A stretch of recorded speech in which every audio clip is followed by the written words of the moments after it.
Amazon rain forest. अमेझॉनला आपण पृथ्वीचे फुफ्फुस म्हणतो. लहानपणापासून आपल्याला सांगितले गेले आहे की हे जंगल आपल्याला जीवन देते. पण सत्य हे आहे की मित्रांनो, जर तुम्ही तिथे एकटेच अडकलात तर हे जंगल तुमचा जीव घ्यायला 5 मिनिटेही लावणार नाही.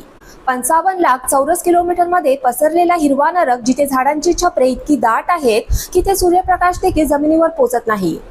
आजच्या या व्हिडिओमध्ये आपण ॲनाकोंडा किंवा जग्वार बद्दल बोलणार नाही. आज आपण या घनदाट झाडांमधून येणाऱ्या अंधाराबद्दल बोलणार आहोत, जो या घनदाट झाडांच्या खाली दबला आहे. नमस्कार, मी पूनम गावण. मित्रांनो, अमेझॉनच्या मध्यभागी सोन्याचे हरवलेले कोणते शहर आहे का? तिथे अशी एखादी नदी आहे का जी तुम्हाला जिवंत उकळू शकेल? श्वास रोखून बसा, कारण आज आपण जगातील सर्वात खतरनाक जंगलाची ती पाने उघडणार आहोत, ज्याचा विज्ञान देखील पूर्णपणे अभ्यास करू शकलेला नाही. अनेक वर्षांपासून इतिहासकारांचं असं म्हणणं होतं की अमेझॉनची माती शेतीसाठी योग्य नाही, म्हणूनच इथे कोणतीही मोठी सभ्यता किंवा शहर टिकू शकले नाही. पण 2018 मध्ये तंत्रज्ञानाने हा भ्रम मोडला. जेव्हा शास्त्रज्ञांनी अमेझॉनवर लेदार टेक्निकचा वापर केला, तेव्हा ते स्क्रीन पाहून थक्क झाले. घनदाट झाडांखाली त्यांना फक्त जंगल दिसले नाही, तर त्यांना दिसला एक प्रचंड शहर पिरामिड. लांब रस्ते आणि तटबंदी. हे एक छोटेसे आदिवासींचे गाव नव्हते, तर हजारो वर्ष जुनी प्रगत संस्कृती होती, जी आता नाहीशी झाली आहे. आणि सर्वात मोठा पुरावा म्हणजे टेराप्रिटा. अमेझॉनमध्ये अनेक ठिकाणी एक विचित्र प्रकारची काली माती आढळून आली आहे. शास्त्रज्ञांचा दावा आहे की ही माती नैसर्गिक नसून ती हजारो वर्षापूर्वी प्रयोगशाळेत मानवाने तयार केली होती. आता प्रश्न हा आहे की ते कोण लोक होते ज्यांच्याकडे इतके प्रगत तंत्रज्ञान होते, आणि हे लोक अचानक हवेत कसे गायब झाले? आता थोडी सावधगिरी बाळगा, कारण आता आपण अमेझॉनच्या त्या भागात जात आहोत जिथे विज्ञानाचे नियम देखील अयशस्वी होतात. पेरूच्या अमेझॉन जंगलात एक नदी वाहते. नाव आहे शनाय टिम्पिस्का. स्थानिक लोक हिला ला बंबा म्हणतात. या नदीचे पाणी इतके गरम आहे की तिचे तापमान 90 ते 100 अंश सेल्सिअस पर्यंत पोहोचते. जर चुकून कोणताही प्राणी किंवा मनुष्य त्यात पडला तर तो पोहत बाहेर येणार नाही, तो उकलेल. आश्चर्यकारक गोष्ट अशी आहे की सामान्यपणे गरम पाणी तिथे असतो जिथे ज्वालामुखी आहे, पण या नदीच्या आसपास 700 किलोमीटर पर्यंत कोणताही ज्वालामुखी नाही. मग हे पाणी कसं काय उकळत आहे? पृथ्वीच्या खाली अग्नी आहे का, ज्याबद्दल आपण अज्ञान आहोत? भूगर्भशास्त्रज्ञ आजही हे कोडे सोडू शकलेले नाहीत. मित्रांनो, पाण्याखालील धोका त्याहूनही भयानक आहे. कॅन्गरू नावाचा छोटा मासा इथे आढळतो, ज्याला व्हॅम्पायर फिश असेही म्हणतात.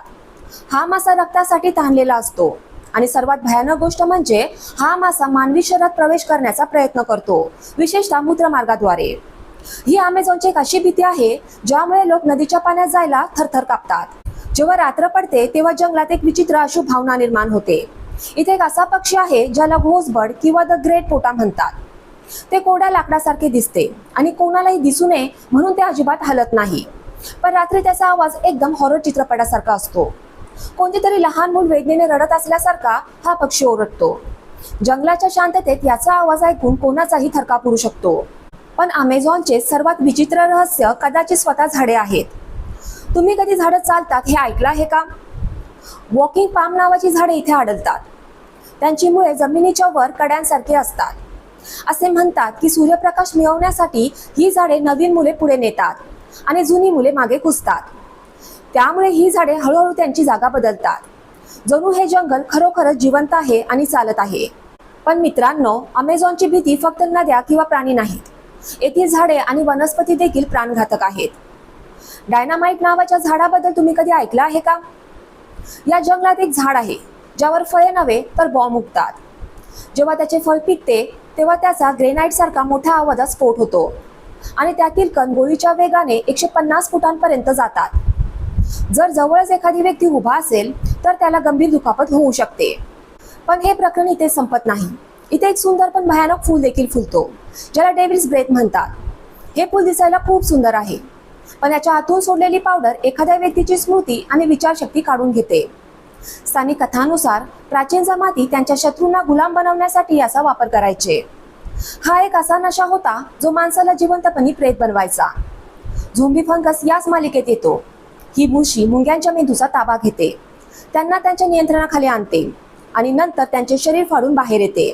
आणि जर तुम्हाला वाटत असेल की फक्त मोठे प्राणी धोकादायक आहेत, तर या बुलेट अँटला भेटा. जर ही 1.5 इंची मुंगी तुम्हाला चावली तर तुम्हाला असे दुखेल जणू कोणीतरी तुम्हाला गोळी मारली आहे. त्याची वेदना 24 तास टिकते आणि या वेदनेमध्ये व्यक्ती बेशुद्ध होतो. पण मित्रांनो, अमेझॉनचे रहस्य इथे संपत नाही. आता मी त्या न सुटलेल्या रहस्याकडे जाणार आहे, ज्याबद्दल फार कमी लोकांना माहीत आहे. पाण्याखाली धोके कमी नाहीत. तुम्ही ॲनाकोंडा बद्दल ऐकलेच असेल, पण तुम्ही कधी इलेक्ट्रिक ईल बद्दल ऐकले आहे का? अमेझॉनच्या गढूळ पाण्यात पोहणारा हा मासा 600 व्होल्टेजचा इलेक्ट्रिक शॉक देऊ शकतो. हा शॉक इतका मजबूत आहे की मोठा घोडा देखील मरू शकतो आणि एखाद्या व्यक्तीला क्षणार्धात हृदयविकाराचा झटका येऊ शकतो.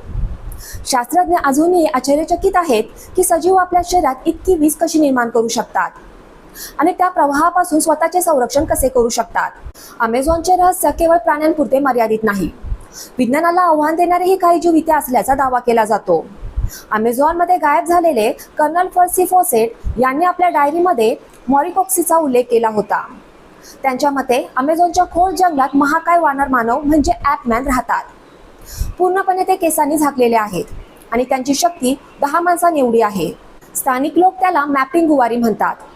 पुष्कळ लोकांचा असा विश्वास आहे की हे अजून काही नाही तर प्राचीन काळातील नामशेष झालेले जॉईंट स्लॉट्स आहेत, जे अजूनही अमेझॉनच्या अज्ञात भागात जिवंत आहेत. का हे शक्य आहे की आपण पर्वतांमध्ये शोधत असलेले बिग फूट खरोखरच अमेझॉनच्या जंगलात लपलेले आहेत? आता आपण वनस्पतीशास्त्राच्या गूढतेबद्दल बोलूया, म्हणजे झाडे आणि वनस्पतींशी संबंधित एक असे रहस्य ज्याने आधुनिक विज्ञानाला हादरवून सोडले आहे. अमेझॉनचे मूळ आदिवासी लोक हजारो वर्षापासून आयाहुस्का नावाचे पेय पित आहेत. ते पिल्यानंतर त्यांना भविष्य दिसतो आणि त्यांना आध्यात्मिक शक्तींशी संवाद साधता येतो. पण गुपित हे नाही की हा नशा करतो. रहस्य हे आहे की ते कसे बनवले जाते. आयाहुस्का बनवण्यासाठी 2 वेगवेगळ्या झाडांच्या पानांना उकळावे लागते. अमेझॉनमध्ये 80,000हून अधिक प्रकारच्या वनस्पती आहेत.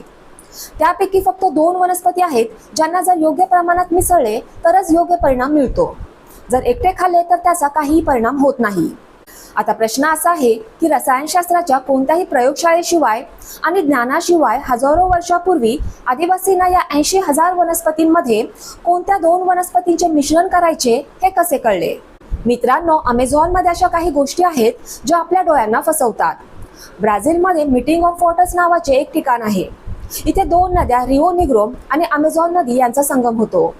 रिओ निग्रोचे पाणी गडद काले आहे आणि अमेझॉनचे पाणी पिवळे गडूळ आहे. पण जेव्हा या भेटतात तेव्हा त्यांचे पाणी मिसळत नाही.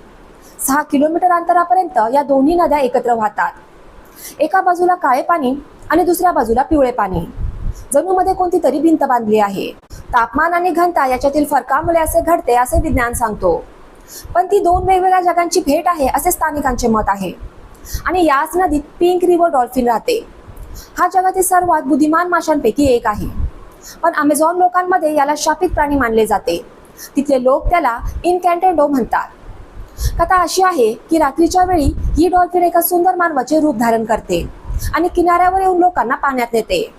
अमेझॉनला जगापासून वेगळे बनवणारी अजून एक गोष्ट म्हणजे त्याचा वाहणारा मार्ग. अमेझॉन नदी 6,400 किलोमीटर लांब आहे. पण तुम्हाला माहित आहे का की संपूर्ण अमेझॉन नदीवर एकही पूल नाही? होय, एकही नाही. नदी इतकी रुंद आहे आणि तिच्या काठावरची माती इतकी दळदळीची आणि मऊ आहे की ते कोणताही खांब उभा राहू शकत नाही. आणि पावसाळ्यात नदीचा काही भाग इतका रुंद होतो की दुसरा किनारा अदृश्य होतो. शेवटी बोलूया अमेझॉनच्या सर्वात मोठ्या शिकारीबद्दल. नाही, मी जग्वारबद्दल बोलत नाही. मी बोलत आहे विश गार्ड बेडकाबद्दल. हा बेडूक फक्त 2 इंच आकाराचा असून तो इतका रंगीबिरंगी आहे की त्याला स्पर्श करावासा वाटतो. पण ही निसर्गाची सर्वात मोठी फसवणूक आहे. त्याच्या त्वचेवर इतके विष आहे की फक्त 1 बेडकाचे विष 10 मोठ्या माणसांना मारण्यासाठी पुरेसे आहे. तर मित्रांनो, हे होते अमेझॉन. अशी जागा जिथे झाडे चालतात, मासे करंट देतात, बेडूक स्पर्शाने मारतात आणि नद्या उकळतात. आपण चंद्र आणि मंगळावर पोहोचलो आहोत. पण आपल्याच भूमीवरच्या या हिरव्या नरकाला आजपर्यंत आपण फक्त 10% जाणून घेऊ शकलो आहोत. अमेझॉन आपल्यामध्ये आणखी किती शहर, आणखी किती औषधे आणि किती भयानक रहस्य दडवून बसलाय हे कोणालाही ठाऊक नाही. मित्रांनो, तुम्हाला काय वाटते? मारीक सारखे प्राणी तिथे खरोखरच अस्तित्वात आहेत का? का आपल्याला अमेझॉनचे सखोल रहस्य उलगडण्याचा प्रयत्न केला पाहिजे की त्याला एकटे सोडले पाहिजे? कृपया मला कमेंट बॉक्समध्ये कमेंट करून नक्की सांगा. माझा हा व्हिडिओ तुमच्या मित्रांसोबत, तुमच्या नातेवाईकांसोबत शेअर करा आणि जाता जाता माझ्या चॅनलला सबस्क्राईब करायला आणि माझ्या व्हिडिओला लाईक करायला विसरू नका. थँक्यू. बाय.